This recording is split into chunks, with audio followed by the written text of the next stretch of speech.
Welcome, everyone, to the Canadian Nurses Association webinar series, Progress in Practice. CNA has partnered with Community Health Nurses of Canada, Community Health Nurses Leadership Institute, in a series of webinars to support the leadership development of public health nurses. This is the first of 3 webinars planned. The second webinar is on Thursday, January 25th, and then the third one will be planned in February. This webinar is titled Leadership Competencies for Public Health Practice and Leads Capabilities. This session is being recorded for nurses who are unable to participate today.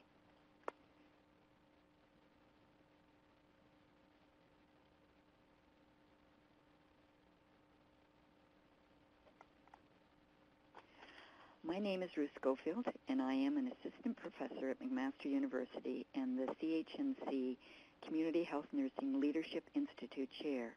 I will be moderating this webinar. At the end of the presentation, we will answer your questions, which you can type in the Q&A box that you see to the right of the slide. We will address as many questions as time allows. As you'll notice on this slide, if you want access to follow with the competencies, you will note in the web links below access to CHNC website. And if you go on there, you'll be able to have access to the competencies if you don't have a hard copy in front of you. Select publication/resources from the top ribbon, and then scroll down as it indicates to find the document, and you will select PDF. It is read-only. Then you'll see you can go to page 10 to 11 on the PDF for the list of the competencies. So page 4 to 5 is if you have a print copy. And for those of you who may not have the document, you can purchase it at CHNC if you wish. Likewise, you will notice that you can download the Organizational Readiness for Change tool on the CHNC website, and that is also under, I think, publications, and you can download it there.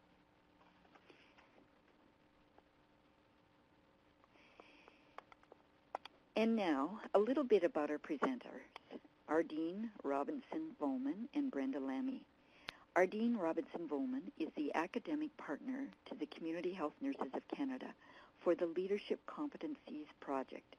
She has demonstrated track record in public health research and has served in leadership positions in public health advocacy, administration, education, and practice.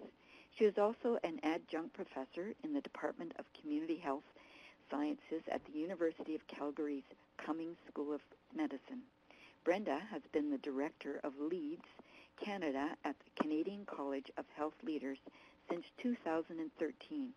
In this capacity, Brenda develops partnerships to exceed expectations and ensure the delivery of best practice leadership development and leads integration services for health organizations and authorities across Canada. And now over to Ardeen to start the presentation. Thank you, Ruth, and welcome everyone. I hope you can hear me well enough. Let me begin by explaining my role on this leadership project. I was contracted by the Community Health Nurses of Canada and their partners, the Canadian Institute for Public Health Inspectors and the Manitoba Public Health Managers Network, to carry out the environmental scan that would support the development of leadership competencies in public health in Canada. As academic partner, I and my colleagues were responsible for ensuring the rigor of the research conducted for the scan and for the process for determining the competencies. In this presentation, I'll briefly describe the process and then turn the webinar over to Brenda Lamy, who will discuss leads in detail. I'll also, near the end of my presentation, do a quick comparison of the competencies with the leads capabilities. And I do encourage you to download the competencies if you can.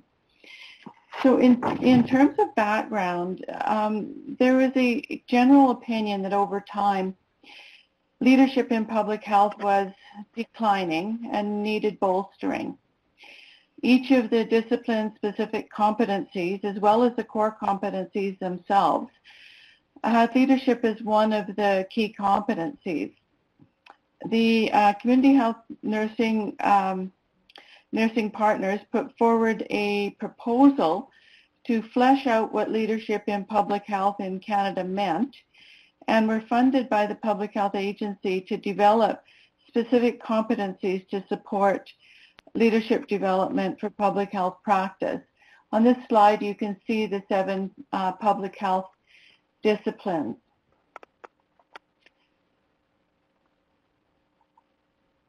So over a 3-year period beginning in 2013, the academic partner team conducted a rigorous scan to support the competency development. You can see what that scan comprised by this slide.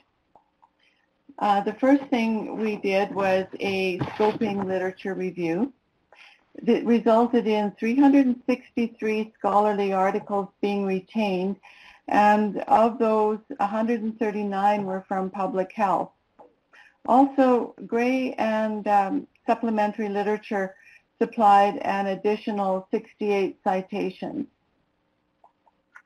On this slide, you can see that over 80% of the literature came from the US, the UK, Canada, and Australia. We found from the literature review that there is an ambiguity in language, specifically between leadership and management, and also the terminology such as competencies, capacities, capabilities, or characteristics. Further, the outcome of public health leadership was unclear in the literature. Indicators of successful public health programs, however, are related to what can be measured, such as vaccination rates, for example. We also found that there's a strong drive toward transformational leadership in the literature, and critical competencies for transformational public health leaders include such things as cognitive skills, communication, crisis management, negotiation and collaboration and teamwork, as well as relational and group capacity building skills. We then conducted an online survey of the 7 disciplines engaged in this project and asked respondents to rank the qualities of leaders, the knowledge, skills, attitudes, and behaviors that we found from the literature review, and including barriers and enablers to successful leadership. The 10 most common characteristics identified in the literature review for each of those categories were included in the survey, and 821 public health workers from across Canada responded to the survey. So a good response rate. All public health disciplines, you can see from this slide, were represented, with inspectors and nurses comprising just over half the sample. And this is similar to the representation of the disciplines in practice. The characteristics of the respondents, there was fairly even breakdown in experience level. Most of the respondents were frontline service providers, and over half, not surprisingly, were from Ontario. So what did we learn from the survey? From the 10 items in the survey, we retained the top 5 knowledge areas, which you'll see listed on the slide, top 5 skill sets, and the top 5 positive behaviors. These formed the basis for the next steps in the environmental scan. And what did we learn from the survey? Well, it confirmed what we knew about the conflation of the terms management and leadership. Also, feedback from the comments indicated there were challenges to how and what people thought about leaders and leadership. And the notion of a team as a leader was introduced by the survey participants in their comments. The next step was to conduct focus group interviews with people nominated by the 7 public health disciplines as being recognized as leaders in public health. Again, all the disciplines were represented in the sample, and the bulk of those interviewed were in upper management positions in their public health agencies. So we began with the top 5 identified in the survey of knowledge, skills, and behaviors, and asked participants to add or delete from that list. And yes, the 30% response rate might have been seen as disappointing, but it's not uncommon in social science research to get low response rates for focus groups. And the focus groups did take place over the summer months, which also affected the response rate, but we were able to achieve saturation as we analyzed the results. So, not surprisingly, the people from the webinars added several items, but interestingly, a significant amount of time was spent discussing barriers to exercising leadership in public health organizations in Canada.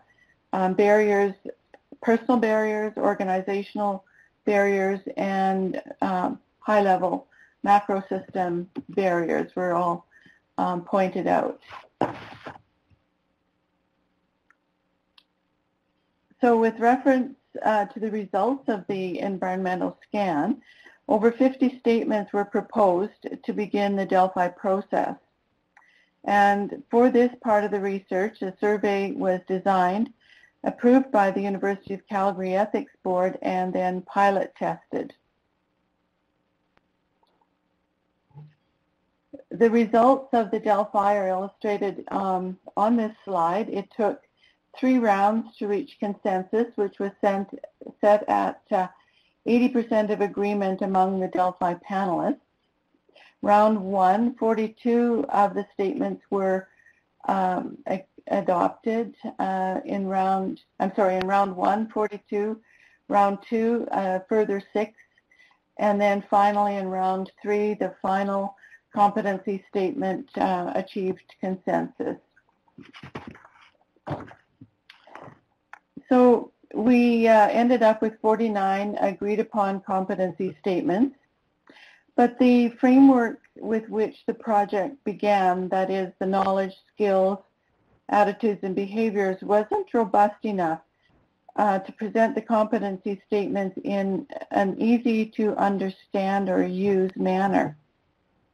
So after further review, the Leads in a Caring Environment framework was adopted to present the 49 statements. However, several differences between the competencies and leads are apparent. The order is different. The competencies don't have category or domain descriptions. The competencies are numbered, implying a hierarchy. And then there is that language difference, competencies versus capabilities. But otherwise, the framework served as an excellent way to present the competencies so that they could be understood not only by public health, but also by others in the health system and externally. LEADS has been widely adopted in Canada, and by using the same language of leadership as others, it was hoped that there would be better communication between and among public health and others.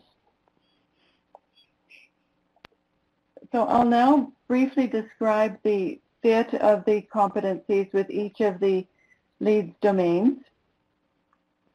in the order used by the leadership project and the competency document. So in the domain of systems transformation, there is excellent overlap between the two sets of competencies and capabilities. The leadership project concept of adapting is not directly reflected in the lead's language. This difference may highlight the power imbalance between the illness care system and public health. Perhaps leaders in acute care have more social capacity to enact change through challenge, whereas public health leaders may have to resort to enacting change from within. This interpretation is supported by feedback we received during the Delphi process. The panelists referred to the ability to adapt as a matter of survival. The domain achieve results reflects the ongoing expectation that public health leaders are strong advocates for the field of public and population health and health equity, as reflected in Competency 2.5, which is unique to the leadership project. There's some overlap with leads developed coalitions, specifically 2.1 and 2.4, and this might reflect the different conceptualization of results. In public health, it means the upstream policy changes that are necessary to improve population health and health equity. And this is certainly informed by the awareness that public health outcomes are impacted at the policy level, not by the personal achievements of individuals. The Leadership Project has treated lead self in terms of how leaders acknowledge their professional practice within the health system and society. This is in contrast with leads that considers it in terms of how leaders maintain their self-motivation. 3.1 explicitly refers to external principles such as discipline-specific ethical codes rather than personal ethical principles as guides for action. The lead self domain in the leadership project refers to the use of evidence-informed decision-making, whereas the reference to evidence-informed decision-making in leads is found under achieve results.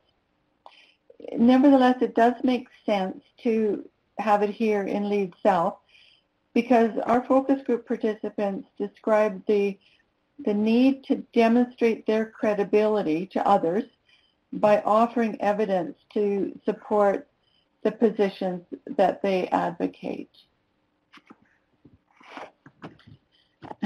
You can see that the Leadership Project has 4 times the competencies in this domain than leads. Public health leaders, of course, recognize the need for engaging stakeholders from a variety of backgrounds, recognizing that public health has relevance to many other sectors, and that other sectors too have the potential to impact population health and public health outcomes. Therefore, 4.2, transdisciplinary understanding, 4.10, power sharing, and 4.11, employing a variety of decision-making styles, are necessary to address the context wherein public health operates. And several of the leadership project competencies indicate awareness of the political arenas in which public health leaders must operate and navigate. Those specifically are 4.14 to 4.17. Interesting, the Leadership Project is silent on the notion of team building, where leads is very explicit about it. The public health sector depends on its relationships, partnerships, and coalitions with other stakeholders in and outside of the health system to achieve its strategic goals, population health and health equity. So rather than the LEAD's concept of customer service, success in public health is measured by improved population health status and health behaviors and the adoption of healthy public policy. The lack of awareness and understanding of public health by the public and other health and social sectors are reflected in Competencies 5.7 to 5.9. It's interesting that in LEADS, the capability of leaders to navigate socio-political environments and negotiate through conflict is identified, whereas conflict is never mentioned nor implied in the leadership competencies. So perhaps the closest would be in the leadership project Engage Others 4.15, which is to have effective mediation skills. I guess we're conflict avoiders. So in my concluding comments, LEAD provides a robust framework. There is excellent agreement of the competency statements with the capabilities among all domains. Both LEADS and the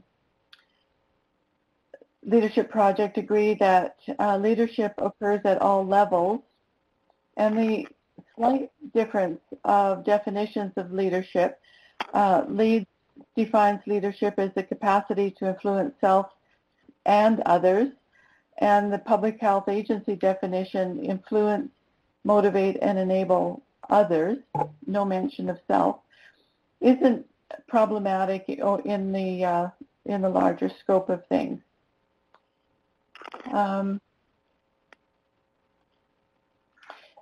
So the next steps, what's next for the leadership competencies for public health practice in Canada? Well, steps are underway to foster the adoption of the competencies across Canada. They were released in June of 2015, so it's early days yet. But a leadership network has been created. A knowledge translation plan is in place, as is a readiness for change tool, with the hopes that in time the competencies will be adopted widely across the country. So for more information, all reports and documents are available on the CHNC website, and I encourage you to read them if you're interested in public health leadership. And I'll turn the presentation over to you, Brenda, to describe LEADS in more detail. Thanks. Great. Thank you, Arden. This is Brenda. Good afternoon, everybody. Thanks so much for joining in this afternoon. I am going to speak about LEADS in Canada and who's using it, a little bit of the background, the overview. Where did LEADS come from? What's the evidence? What's the theory supporting the framework? And then who's using it across Canada? So starting out in British Columbia about 10 years ago, there was an observation that there was a gap in health leadership. And when you looked more broadly across the country, that gap was evident. There was they did some pilot and focus group studies, and there really was a gap that was existing. So the province of British Columbia, the government, funded Royal Roads University to develop a leadership framework specifically for healthcare, which is actually unique to the world and still is, having been designed specifically for healthcare. So Royal Roads, the research team led by Dr. Graham Dixon, looked at over 120 leadership frameworks from different sectors and pulled out the pieces that were relevant between them all, and then looked at them through a healthcare lens. So and it started out just being called LEADS, and then they did a validation study across Canada. It was funded by the Canadian Foundation for Healthcare Improvement. It had a different name back then, but it always escapes me.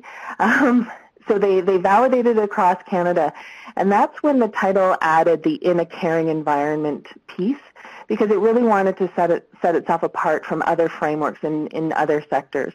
Because the concept of LEADS, and that's what I'll call it, I'm not going to use the full title, the concept of LEADS is that we're all in this together. We're all looking at excellent patient care, excellent patient outcomes, the best possible processes, and not all sectors can say the same thing. You know, those that are looking to make money, those are, you know, there's different priorities, but our priority, no matter what area you work in healthcare, is the patients and the clients and the people that we serve. Nobody wants people to wait longer. Nobody wants people to be, you know, more ill or not get the best possible care at the time. So we do have that shared vision. So LEADS in a Caring Environment was then adopted by the Canadian College of Health Leaders, Healthcare Leaders Association of British Columbia, and the Canadian Health Leaders Network. And through that adoption, there was an endorsement of the framework. So the members of CHLNet, which includes the Canadian Medical Association, Blood, and amongst others. There's 42 health organizations there that are members of CHLNet, plus the members of CCHL. So if you go towards your Certified Health Executive certification, that is LEADS-based knowledge development. So that's where LEADS came from. A quick overview of LEADS. There's 5 domains, LEADS, and I'll get into what those stand for in just a couple of slides, but keeping to the overview level, there's 4 capabilities per domain. And these are based on the evidence, and they're very high level. And then for each of those 4 capabilities, there's a set of behaviors.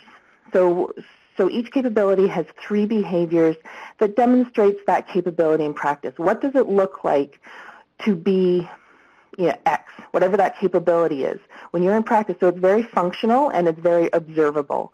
And there are 4 sets of behavioral descriptors so that it reflects your level of leadership within the organization. Are you at point of care or are you a senior executive? Because the capabilities are going to look different depending on what level of leadership you are within your organization.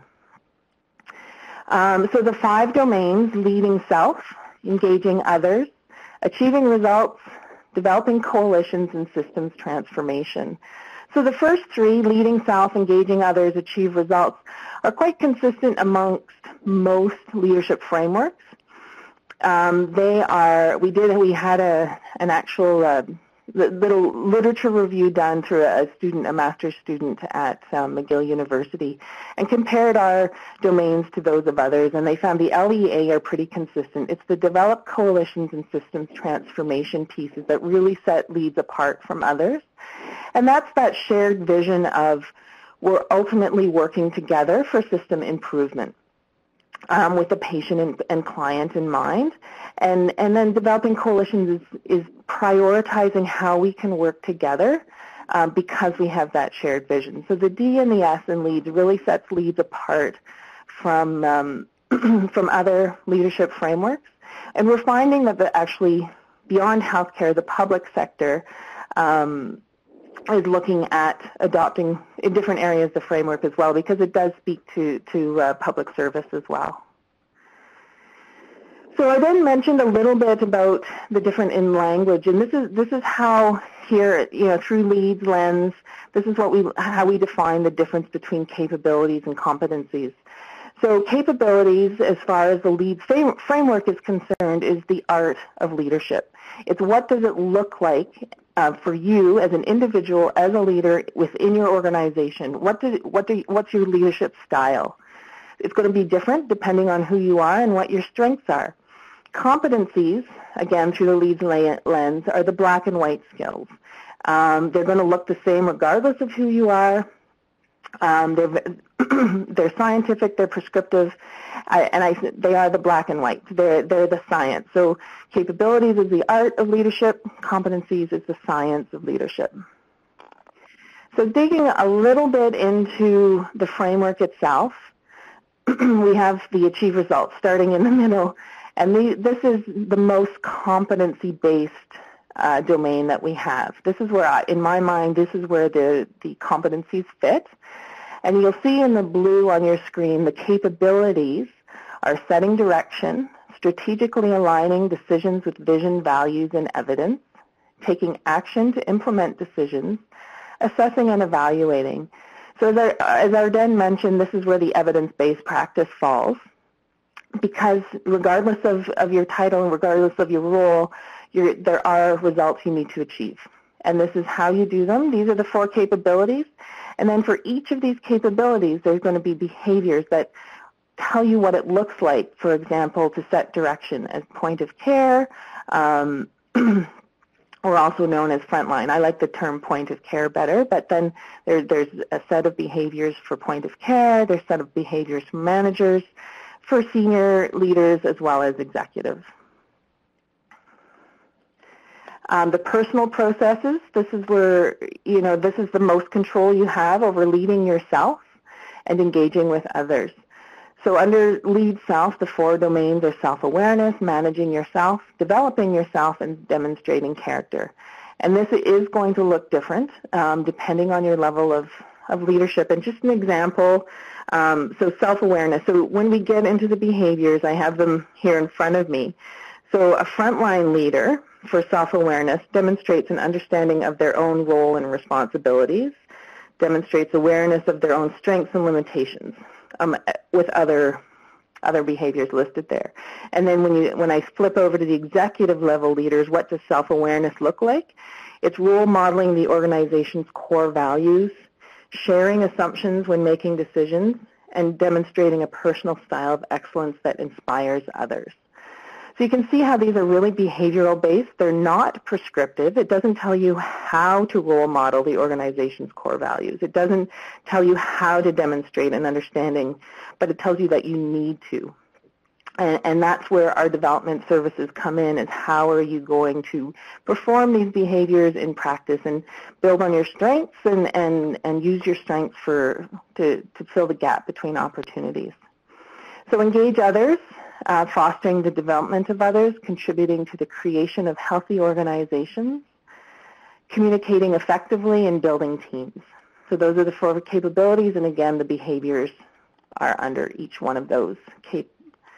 And then we've got developing coalitions. These are the strategic processes and systems transformation. And again, sets of behaviors for all of those. And just as a side note, these behaviors are what are really dug into with the LEADS 360 assessment, which some of you might have heard about. So as LEADS has evolved, it wasn't initially planned to be a change model, but what people have been using as they have adopted the framework within their organization, within their practice, is that they're using it to guide change. And the next slide here. So in any change, you're in a current state, and regardless of what that change is, there's a future state that you need to achieve. And that's the achieving results piece of the LEADS framework. There's engaging others, developing coalitions, and these are the relationship domains that you need to be aware of and work within to achieve change. And then there's leading yourself and systems transformation. Those are the change dynamics. Those are what is guiding your change. So you've got personal processes and strategic processes. And just an example of that is Children's Hospital of Eastern Ontario was working with 2 hospitals in Toronto, I believe it was Markham Stouffville and Sick Kids, to work together to provide a shared service. So the very first meeting of that transition team to plan, they were told that they needed to change. They needed to amalgamate. They needed to provide a shared service. So they planned that very first meeting of the transition team based within the LEAD framework. How are we going to lead ourselves through this transition? How are we going to engage with others? Ultimately, what are the results? What on the other end, what's it going to look like? Who do we need to work with? Developing coalitions.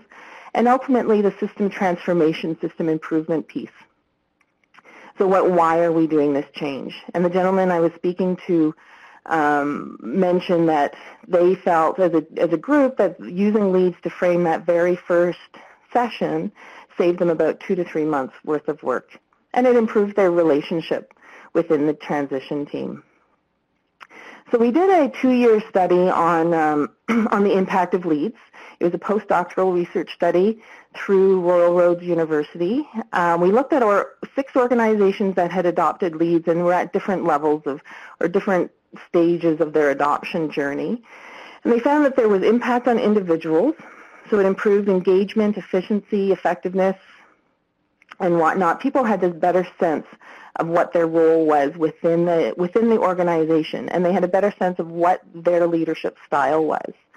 And then with the impact on the organization itself was this framing of common tasks, goals, projects, changes. So you use the LEAD framework to guide the work that you're doing. And there was a cultural shift within organizations. So there was an impact on the culture when people started speaking that LEADS language. LEADS is mentioned within Accreditation Canada as a leadership standard. It's based on current literature, best practice, and a systematic review of existing frameworks. And actually, LEADS, Accreditation Canada uses LEADS internally as well. So why it works? It's simple. It's easy to remember. You take it with you regardless of your role. It's based in evidence. It's a common language. And we find that because that LEA part of the framework really applies to all leadership frameworks, somebody adopting LEADS, you're not starting fresh. You're not starting with something new, one more thing you have to do. It's like, okay, let's take a look at what you've already done. Frame it within LEADS, and that can help identify where you need to go and what other skills you need to develop, because perhaps you've done a lot on leading yourself, but maybe you need to work on the developing coalitions or the system transformation skills and behaviors. So it really helps guide development that way. And I think the uptake across Canada has reflected that it's, you know, you're building on what's already been done. You're not starting over. So looking at who is using LEADS across Canada, as I mentioned, Accreditation Canada. Now, I'm not going to read all of the names to you. I'll pull up the slides, but I'll point out a few. The Salvation Army is one that's of interest because it's moving into social services as well. I'm in Hamilton tomorrow actually presenting to the Good Shepherd Centers group in Hamilton. So we're seeing this sort of broadening of out of acute care into community care, into public health, and you'll see where that's evolved through these slides. So in British Columbia, it's used as a leadership framework for their health leadership development and engagement collaborative, but also it's used within all health authorities, and it's also trickling out into long-term care, such as Menno Place, and there's another one not mentioned there, Lewis Briar, and those are long-term care service providers. In Alberta, we started with Alberta Health Services, moving into long-term care, the Alberta College of Family Physicians, Bethany Care Society, and we just had the Alberta College of Licensed Practical Nurses is working with us to bring in LEADS as well. And that's brand new, and I haven't had a chance to update my slide on that. So as some of you may know, Saskatchewan's combining into one health authority.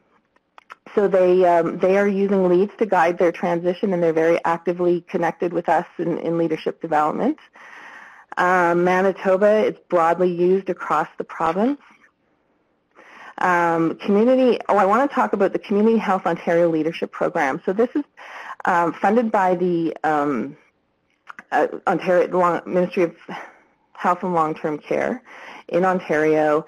We just got this, and we're bringing LEADS to the Family Health Teams of Ontario, Community Health Centres of Ontario, CMHA Ontario branches, Addictions Mental Health Ontario, as well as Ontario Community Support Agencies Association. So 800 members across Ontario are going to be trained in LEADS, which is very exciting for us.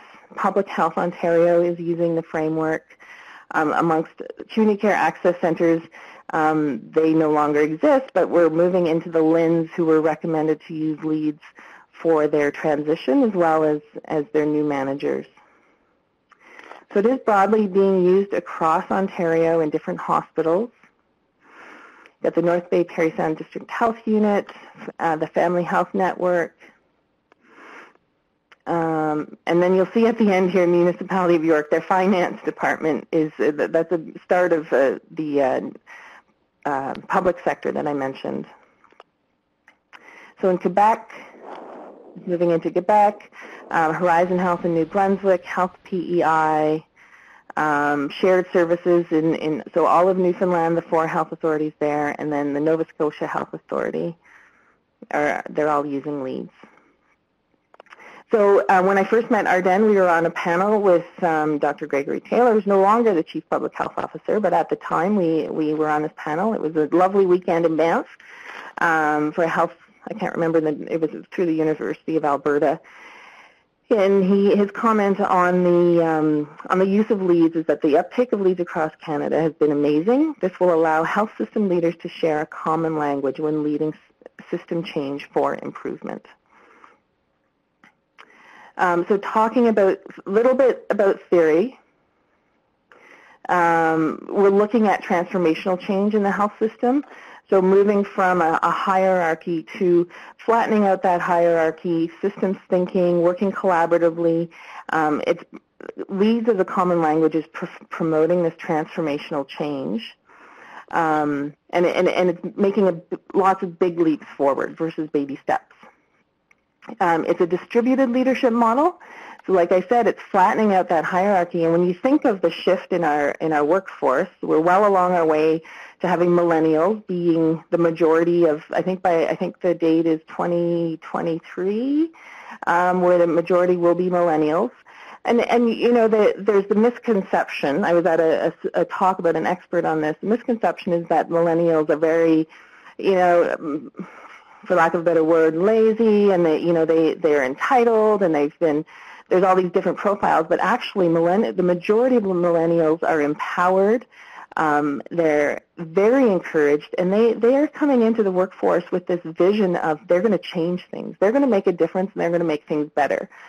So as leaders, leaders need to know how to work with that, with that attitude, with that grasping onto that energy, and distributing leadership roles so that you can capture that and really change the system. Adaptive leadership. We live in a transformation is, change is common. Change is the one thing we can count on in healthcare. So being able to adapt and hoist your sail and capture the winds of change and not let it put you off the rails and keep moving forward. So you need to have those skills to be adaptive. And then authentic.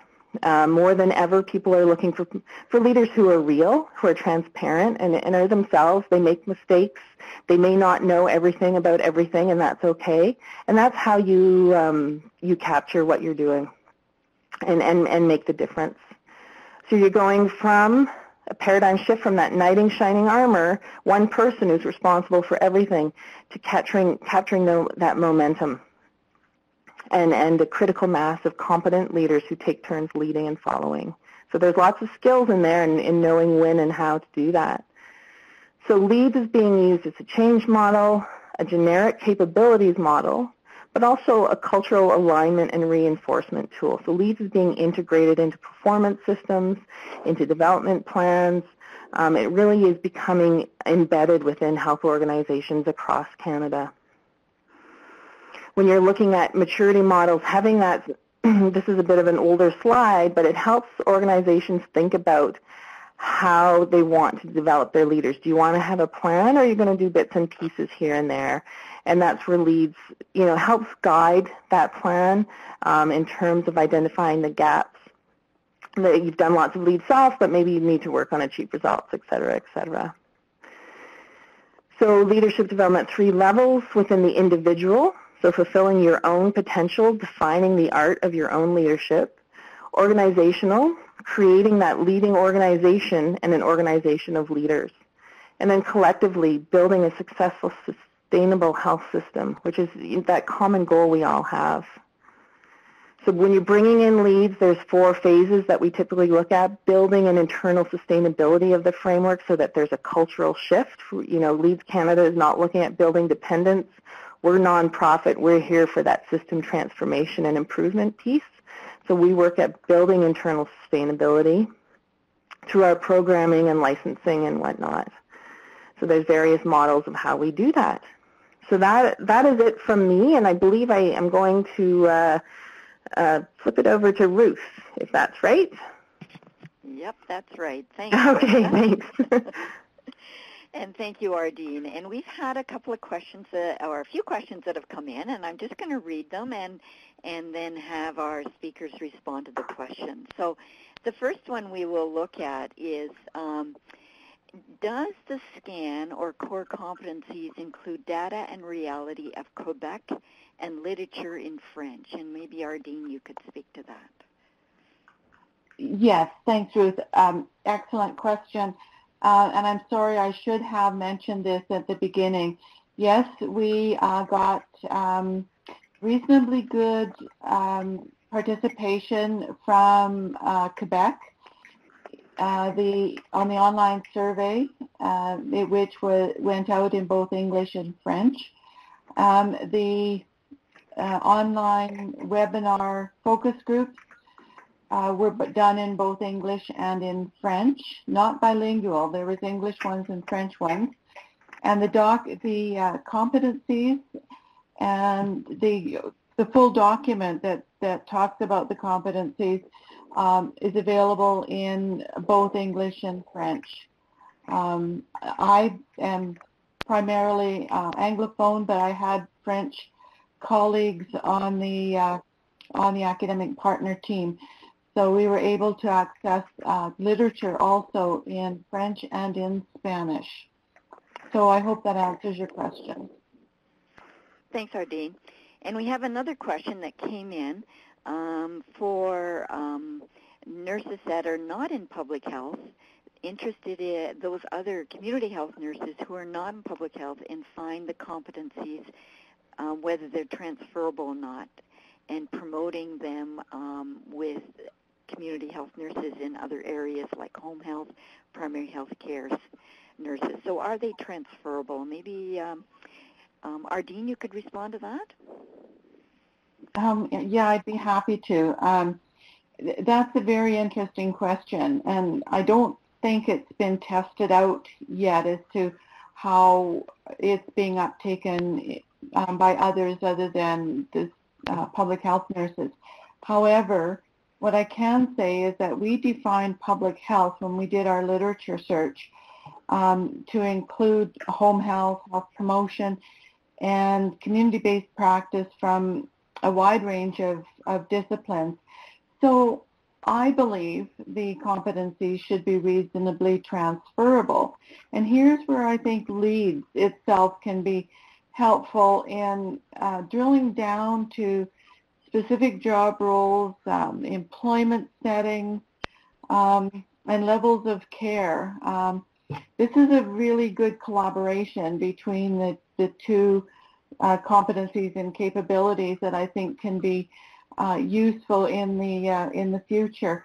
And I think, Ruth, we should refer this question to the Community Health Nursing Leadership Institute for follow-up. They would be the ones who could exercise leadership, pardon the pun, in answering that question. Good idea, Ardeen, and as the chair, I will certainly bring that forward. So that's great. So we have another question here, and I think this will give an opportunity for Brenda to respond.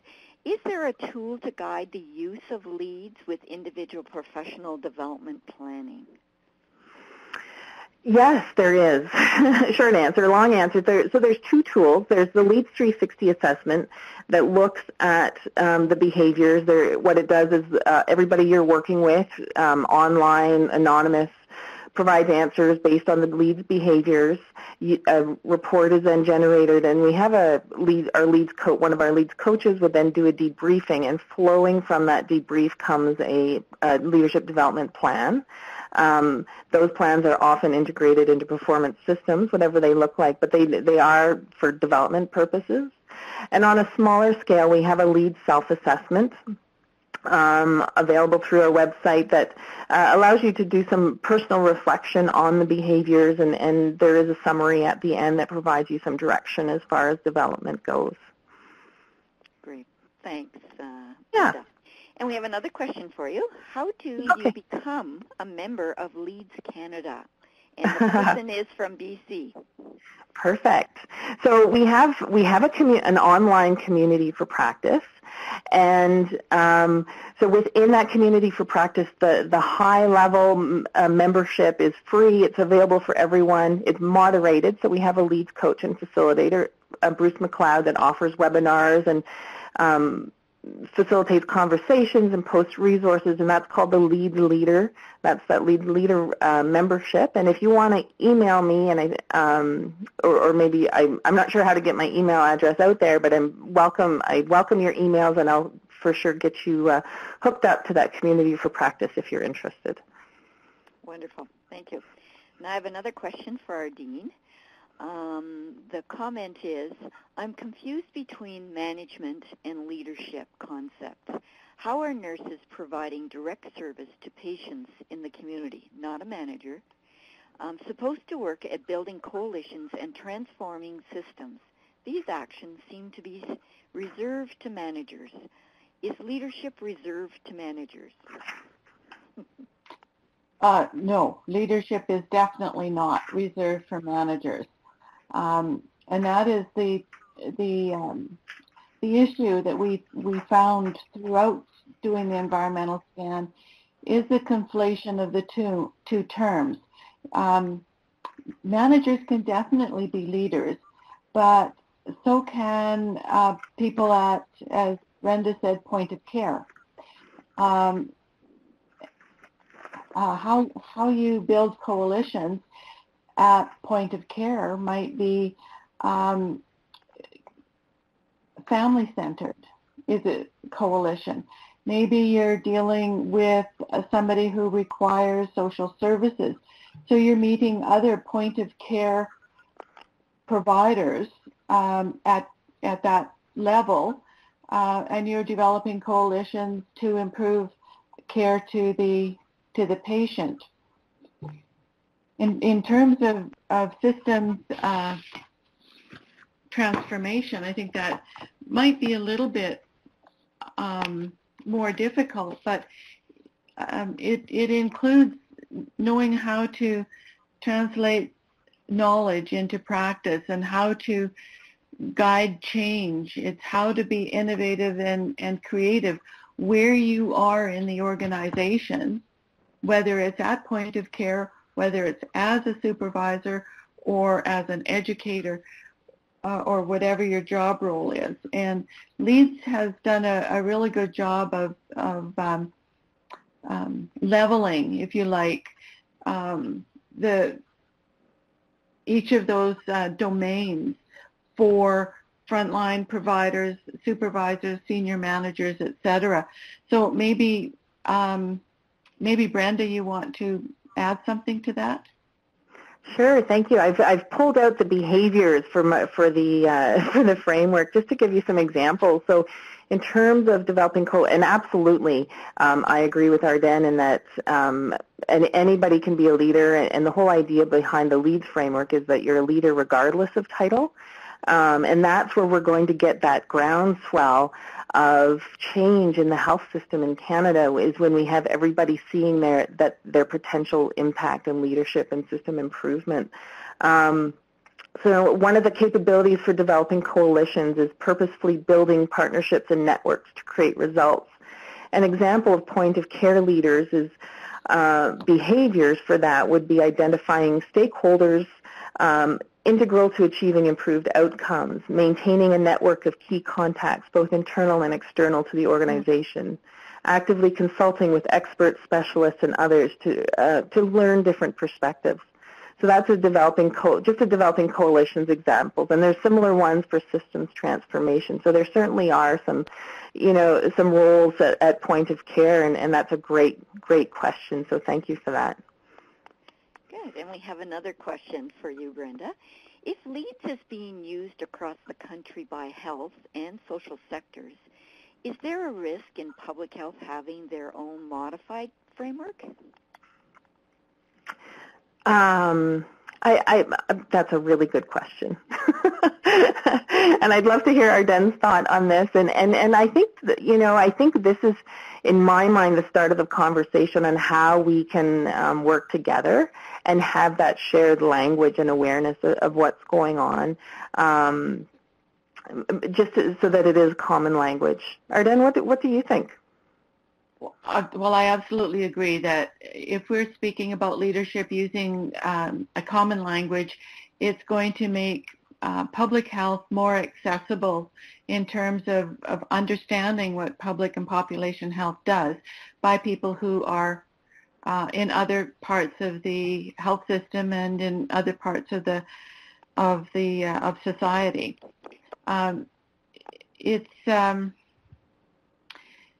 I think it's early days. I think we're just beginning. We're starting to develop a strong relationship with LEADS. Also, there's relationships being built between the Community Health Nurses of Canada and the other disciplines. And I think that what we're going to see is less of a risk and more of opportunity to co-develop something that is going to be helpful not only to public health, but to the wider sector, not only to organizations, but to professionals within those organizations, and eventually lead to a culture change about what health means in Canada to Canadians. So I think we're really early days of some very exciting times. Great, thank you. And we have actually a response from somebody in the audience to that question as well. And the comment is, system transformation leadership at the staff level in public health can come through working with other organizations/systems such as school boards or municipal council. Involvement with your professional association such as CHNC provides another avenue for this leadership. So those are just some comments somebody in the audience has made as well. So we have just probably one last question that we can ask, and there was a question about when the third webinar is in February. We haven't got a confirmed date, but a message will be going out to CHNC members to inform them when the next CNA webinar is related to this, but also CNA website has a list of it as well. So the one question I have of Ardene is, what did you mean by the gendered nature of public health when you noted that in the competencies? Yeah, that came up in the literature review. Gender was almost completely absent in the leadership literature, and our academic team thought that there's a need to better understand the gendered nature of public health in order to be successful as leaders. And what I mean by that, when we looked at the samples for our online survey and focus group webinars, we noted that women outnumbered men by a factor of 3 to 1.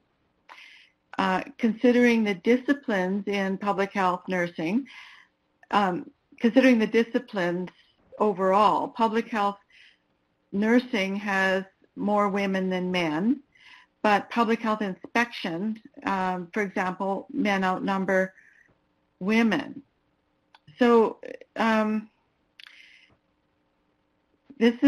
gender's never really received a very serious attention in terms of organizational change in the literature. So if we're going to promote leadership in public health competencies, and a majority of frontline nurses are women, what does this mean in terms of organizational change, engagement, and reduction of inequities? Will it be, do we have or will we create a culturally safe environment in order to do business differently in public health? It was well beyond the scope of the scan to answer those questions, but I think it was important that we draw attention to gender. And the other thing I think it's important to draw attention to is the fact that the competencies don't address conflict in any way, shape, or form. And I think we can learn from leads that it's important to note that we not only have to deal with getting along with everybody all the time, but sometimes we have to recognize and generate conflict in order to generate change. So that's what the literature review came up with. Thanks, Ardeen, and thank you, Brenda. We have reached our time that we need to close. I know there's been a few other questions that people have raised, and what we'll do is take note of all these questions, and we'll work out a mechanism to be able to respond to them. So I'm going to pass this now over to our web coordinator, Leah, and she's going to have some questions here that we would like you to complete. Thank you so much, Ardeen, Brenda, and Ruth. We do have some questions for you now, just two questions that I'll bring up. So the first one is, how likely are you to use the information provided in this webinar in your day-to-day work? And the second question is just to get an idea of the number of people who attended the webinar who maybe hadn't registered. So I'll leave these open for a few minutes, or just probably a minute, until we get some responses in, and then we'll close them down. So it looks like a lot of people found the information provided really useful in their day-to-day work, which is great. That's definitely the goal of the webinars.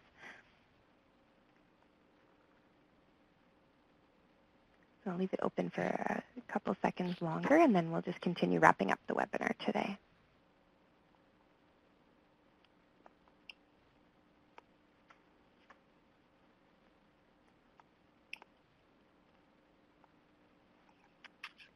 Okay, thank you very much.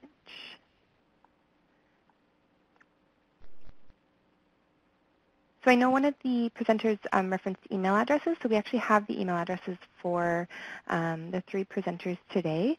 So if you do need to contact them, feel free to email them.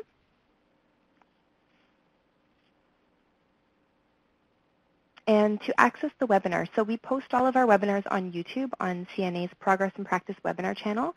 So all of the leadership webinars and all of our past webinars in English and French are available on the channel for you to view after. It will probably be posted in a few days. If you would like to download your certificate of participation, you can find it in the Files pod under the presentation. And there's also, you can download the slides for the webinar today. So CNA's biennial convention is in Ottawa this year in June. So if you'd like to register, there's more information on our website. And as one of the presenters mentioned, we have the next leadership webinar is coming up this Thursday, Applying a Growth Mindset to Public Health Leadership Competencies, and that will be from 12 to 1 on the January 25th. So thank you all so much. Thank you, Ardeen, Brenda, and Ruth for your presentation today, and thank you everybody who attended. I hope that the session stimulated your thinking around nursing practice. And this concludes our webinar today, so thank you very much. Goodbye.